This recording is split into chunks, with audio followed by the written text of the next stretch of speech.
Cassidy. I'm the Education and Recruitment Coordinator here with Sunlights, and I'm talking to you today about balayage basics. So what is the difference between foils versus balayage? That's a question that we get a lot. Think of foils like an HD photograph. Here you can see we have two depictions of the Eiffel Tower.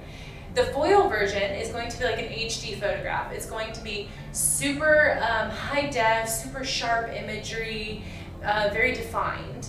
And then think of balayage like a watercolor painting. So it's going to be a lot more flowy and smooth, and you don't really know where one thing starts and another thing stops. And so that's the biggest way that I like to talk about the difference between foils versus balayage. So we're going to jump right in and we're going to talk about sectioning. When sectioning for a balayage, when you're painting balayage, if you take a line and I paint a line, I'm going to get a line. Now that can be used to our advantage or our disadvantage. So before we get started, I'm going to go ahead and mix up some of the lightener quickly. I'm going to take our Sunlights lightener. As we talked about earlier, the Sunlights lightener is the first kaolin-based clay lightener on the market for balayage. And I'm always going to use our sun cream developers. We have a 40 and a 50 volume sun cream developer. And the reason that we use these, like we talked about earlier in our product knowledge presentation, is going to be because this is an open air process. So now that I have my 1 scoop of Sunlights to my 1 scoop of sun cream developer, I'm just going to mix this in. And I'm going to kind of fold it. I'm not going to like whisk it really hard or anything until it starts to come together. We want it to sort of look almost like a feta cheese. Sunlights is really thick, so we want it to be a feta cheese texture. And then I take my loader brush and I just clean out my whisk. And we're good to go. And as you'll see, Sunlights is really, really nice and thick. Almost like a really thick toothpaste. Now that I've got my lightener mixed, let's talk about sectioning. Depending on the different hairstyle and hair texture of your guest, depends on how you're going to section your balayage.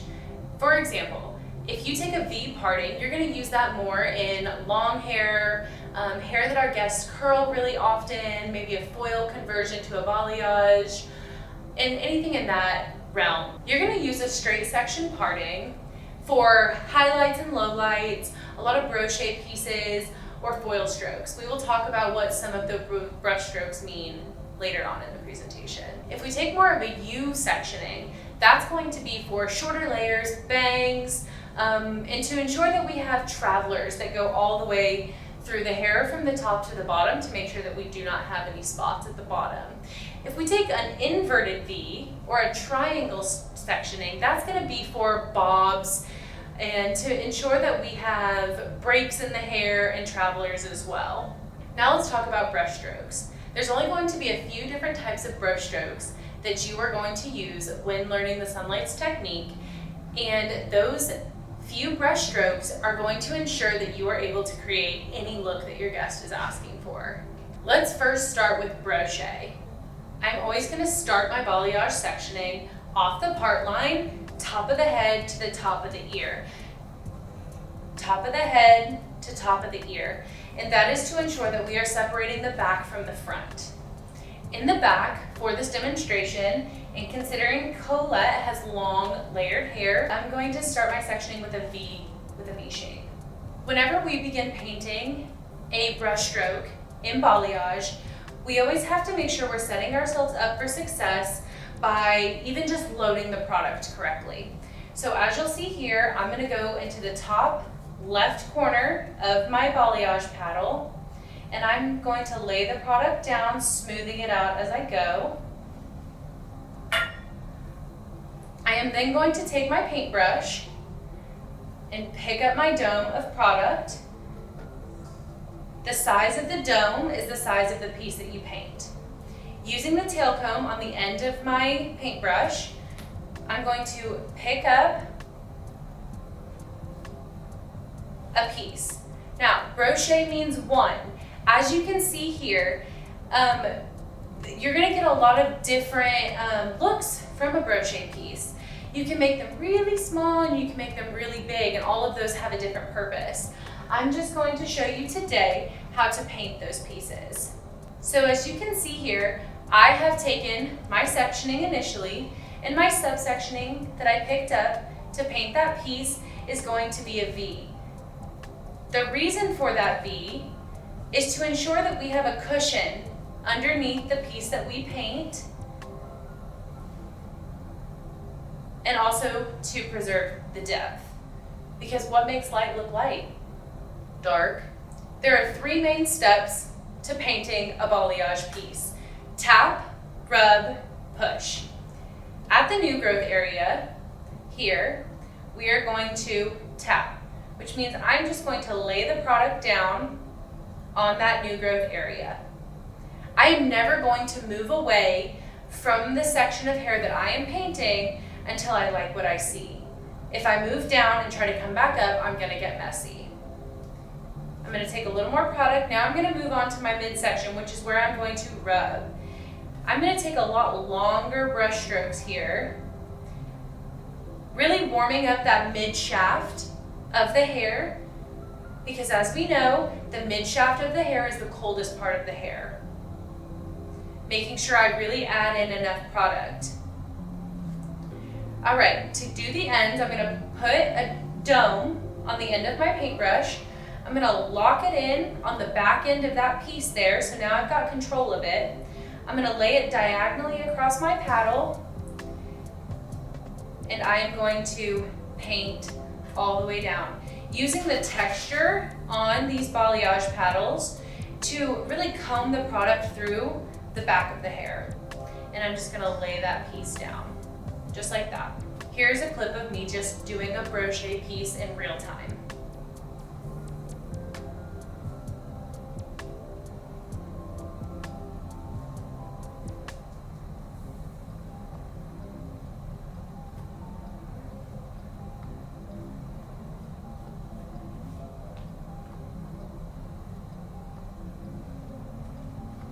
Beautiful. A highly recommended trick to use when you're painting balayage is to always keep baby wipes nearby in case you get any lightener on your hands. You can clean up your station, clean up your tools, and clean up your hands.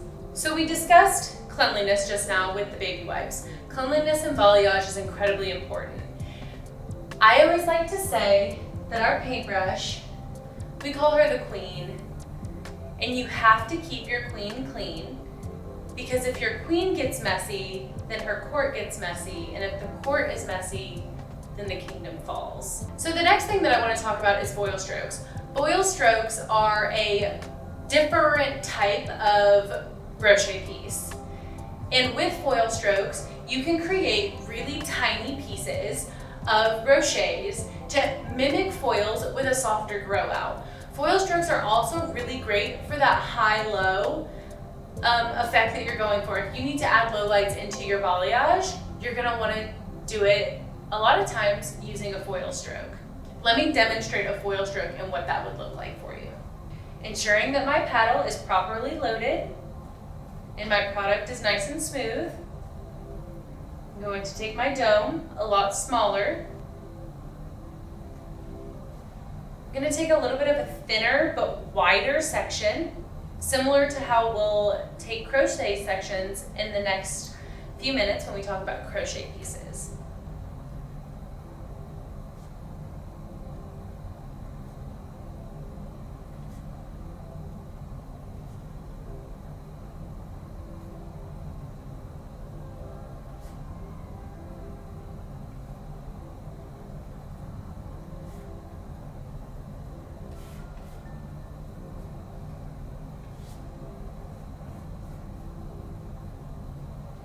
And this is going to be a great demonstration of what a foil stroke looks like. All of the tools that you see me using today are Sunlight's tools created by Candy Shaw. The lightener, the clips, the paintbrushes, all of it. The next and probably my favorite tool that we have here at Sunlight's is going to be the Bali Wrap, and I'm going to demonstrate how to use that for you because it is probably the most user-friendly balayage wrap you will ever use.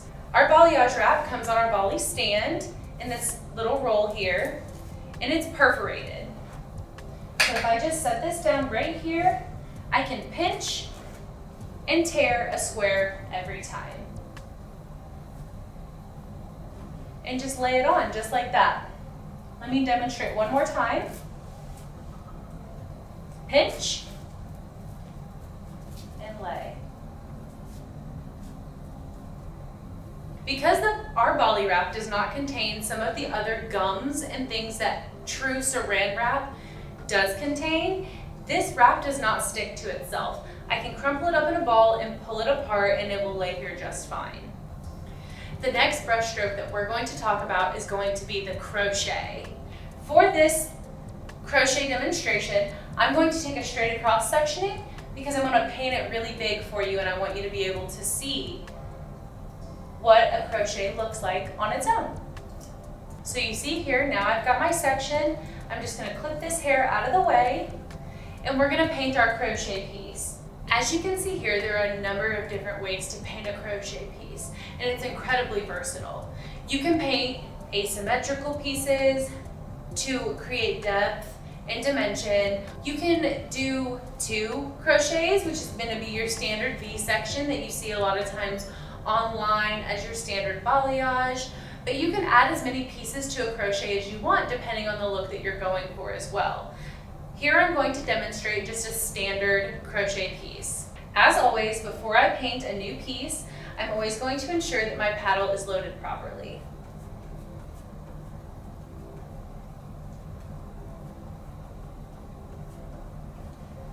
Making sure that my queen is nice and clean, I'm going to start by picking up my section, shoestringing it to ensure that everything has even tension and I've got a good hold on my section. I'm going to take my dome and I'm going to lay that product down. Now, similarly with the brochet, we are not going to move on from the section that I am painting until I like what I see.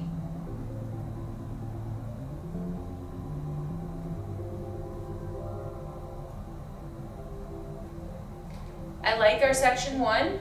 I'm going to move down, readjust to section 2, where I'm going to rub that product through the mid shaft, just like we talked about, to add that friction to warm up that cold shaft.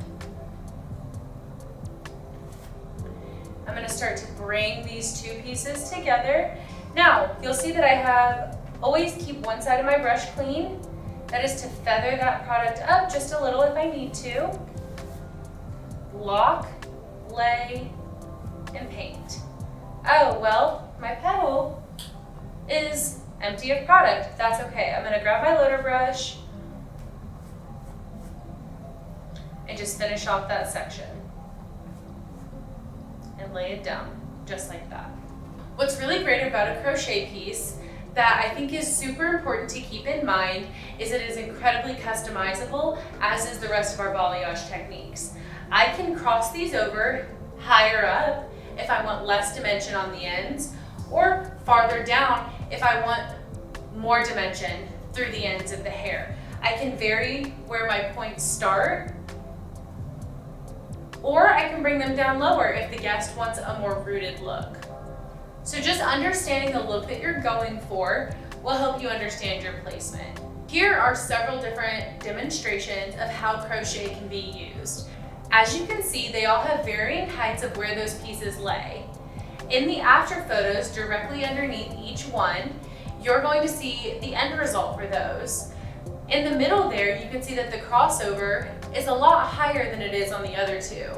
And that look is more heavily saturated with blonde. Whereas on the right side of our screen here, you'll see that the crossover is a lot lower and the pieces are a lot farther apart, which is going to have a lot more dimension in the hair, giving it a more sun-kissed look. And never ever forget when painting balayage, if it's not white, it's not light. Now, this can be used to your advantage in understanding that. Since we are always using Sun Cream 40 and 50 volume developer, and we're not mixing a bunch of different developers, Understanding the power of that developer and the outcome that is achievable with it will help you determine the level of saturation you need for the look that you're going for. If I paint a piece that is much more saturated and fully opaque, I'm going to get the full lift out of that sunlight's lightener.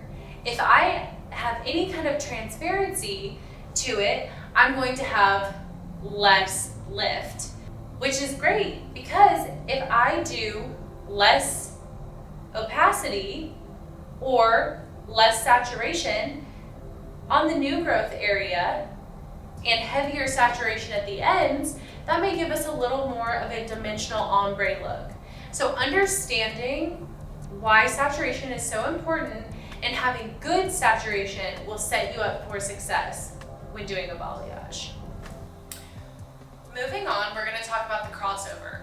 I mentioned it a little bit earlier about how where you place the crossover in a crochet piece can really affect the entire look of the balayage. If you're doing a full head of crochet pieces, you're not going to want to start the crossover at the same place every time, or you will get a line in the hair. So just being aware as you move up the head, where you're placing that crossover is going to greatly affect the entire look. For a lot of people, our immediate go-to when highlighting, especially in foils, is to tone. Whether it's to tone out unwanted tones, unwanted warmth, or even add in a tonality that we're looking for.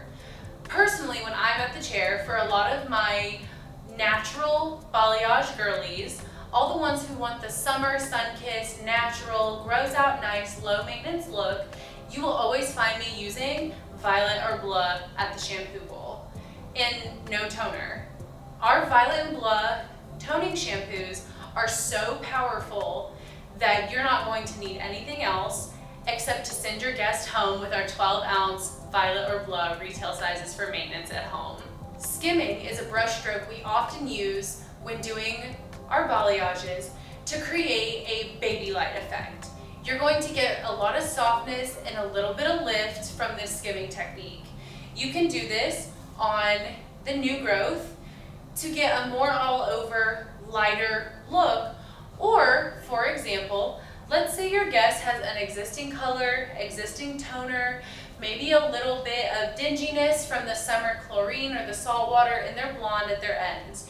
You can use skimming to lighten it at the new growth or pull old color or buildup out of the ends of the hair to just refresh and brighten a little bit. This is a really beautiful example of a skim that I just demonstrated.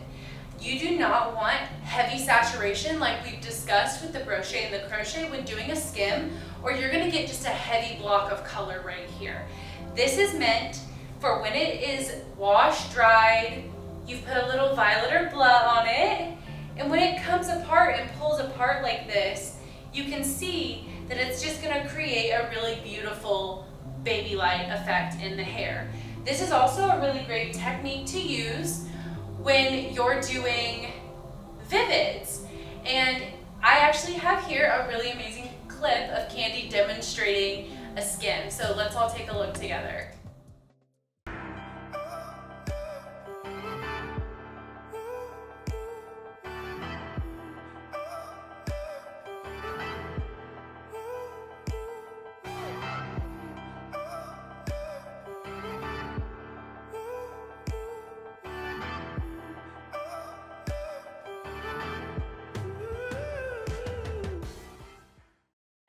In that video, doing a light skim all over the entire head and putting a beautiful rose gold toner on it gave the all over effect of a rosy iridescence to the hair. If you are considering using the skimming technique on dark hair, then you only do that if you're going for a very warm toned look. Being as skimming is not as saturated as some of our other brush strokes that we use, you are going to get a warmer lift with that. Let's move on now to talking about the money piece, trademarked by Candy Shaw. As you can see here, this is a demonstration of a lot of really beautiful different types of money pieces and color blocking. All of these money pieces travel through all the way to the ends. I've turned Miss Colette around here for us because I want to talk about money pieces for a second. They are such an industry trend, and I find that oftentimes when foiling a money piece, you're going to get a lot of this. As you can see, it's still beautiful color, but it doesn't travel all the way through the ends of the hair. It stops where her layers stop. If she had really heavy face framing, there's a chance when doing foils, I'm gonna have to come all the way potentially back behind the ear to make sure that I'm getting hair that travels all the way to the end. When doing balayage, I can pick up all of this front piece and paint it to ensure that we're getting our money piece all the way to the bottom. So let's talk about how to do that. The easiest way to achieve this look is going to be with our pitchfork method. When you're learning balayage and you're unsure of what to do with the hairline, the pitchfork is a great place to start. Based on the hairline and the skull shape, we can determine where to start with our 3 points. Once we have selected our 3 points, we're going to paint them, skim between them, and then flatten out and follow all the way through to the ends. Let me demonstrate that for you now. I've already started off by smoothing my product onto my paddle. I'm going to pick up the hair that I have sectioned out from the hairline to the ear. And I'm going to pull that hair back this direction, away from the face. Shoestringing to ensure that I have good tension and no flyaways. Based on her hairline, I'm going to start painting my 3 pitchfork pieces. 1, 2,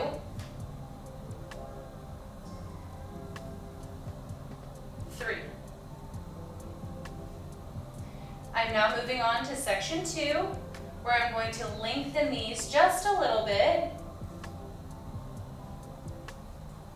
And then I'm going to take my brush flat, like we discussed with skimming, and I'm going to bounce in between these pieces.